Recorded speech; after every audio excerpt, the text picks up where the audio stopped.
Malumunuz Türkiye deprem kuşağı üzerinde yer almaktadır. Türkiye'de iki tane çok aktif olan fay vardır. Kuzey Anadolu fay hattı ve Doğu Anadolu fay hattı.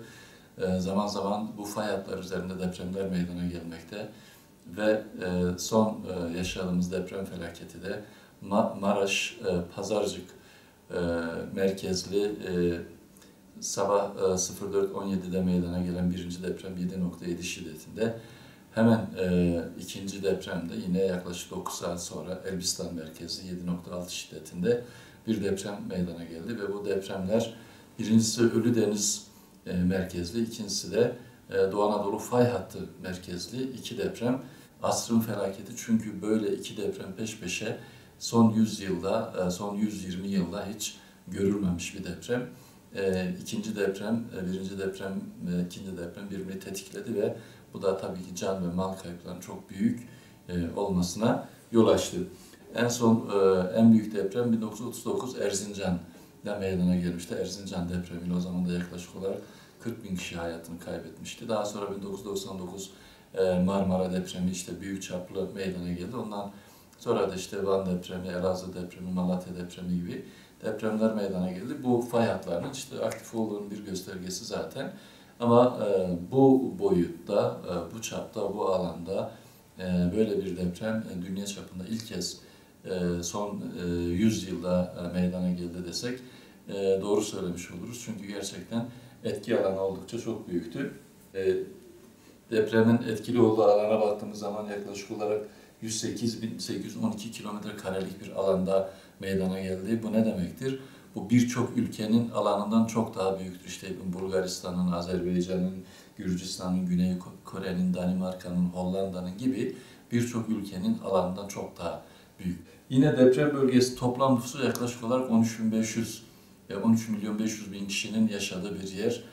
10 ilde. Bu da çok ciddi bir boyutta. Bu da yine baktığımız zaman gerçekten birçok ülkenin nüfusundan çok daha büyük bir alan. Bu depremin etki alanı sadece ülkemizde sınırlı kalmadı. Yaklaşık olarak 1.200.000 kilometre karelik alanda etkili oldu. İşte Suriye'de, Lübnan'da, Irak'ta, İran'da, Mısır'da bu depremin etkileri hissedildi. Bu deprem yerin 7 kilometre derinliğinde etkili oldu. Yani yüzeye çok yakın bir alanda. Böyle deprem fay hatları yüzeye ne kadar yakın sarsılırlarsa, harekete geçerlerse tahribatı o kadar büyük olur. Bu deprem esnasında Türkiye 3 metre yer değiştirmiş adeta. 3 metre genişliğinde yer değiştirme hareketi meydana gelmiş depremin etkisine bağlı olarak.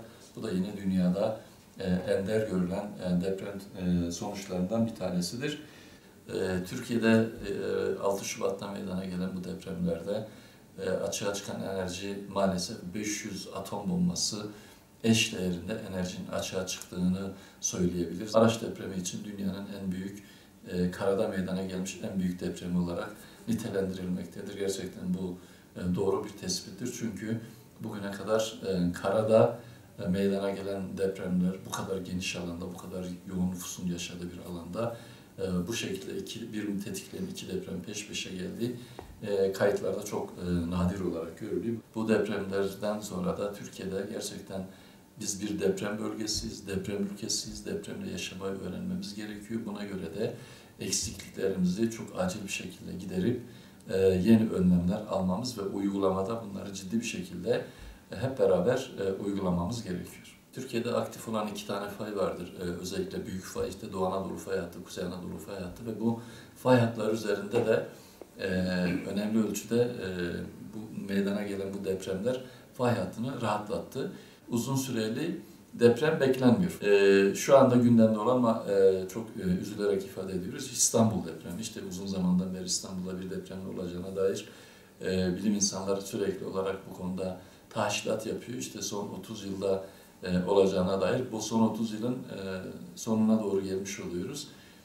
Allah korusun İstanbul'da böyle bir büyük deprem meydana geldiği zaman tahribatın çok daha büyük olacağını, çünkü dar alanda çok yoğun bir nüfusun yaşadığı bir bölgemizdir. Umarız bu süreç içerisinde bu Maraş depreminden de ibret alarak, ders çıkararak çok ciddi bir şekilde hemen depreme dayanıklı konutlar ve deprem yönetmelikleri çıkararak yeni afet konutları inşa ederiz. Doğu Anadolu bölgesi bizim bulunduğumuz bölge Ağrı ve çevresinde. Ağrı ve çevresi 2. derecede depremin etkili olduğu bir yerdir. Deprem sahası içerisindedir. Ancak hemen çevremizde Balık Gölü fayı vardır 1. derecede. İşte Tutak fayı vardır, Doğu Beyaz fayı vardır. Bunların harekete geçmesi bizi de büyük ölçüde etkiler. Tabii bütün ülkemiz açısından olduğu gibi bölgemizde de maalesef bu konuda ciddi önlemler yoktur. Özellikle uygulamadan belediyelerin, yine denetim ekiplerinin işte bu konuda ciddi önlemler alması gerekiyor. Burada şiddetli bir depremin meydana gelmesi tahribatın çok daha büyük boyutlara ulaşmasına yol açabilir. Bu anlamda da bugünden tezi yok. Ağrı'da, Doğu Anadolu'da, Türkiye'de her tarafta bizim çok ciddi, hızlı bir şekilde önlemler almamız lazım.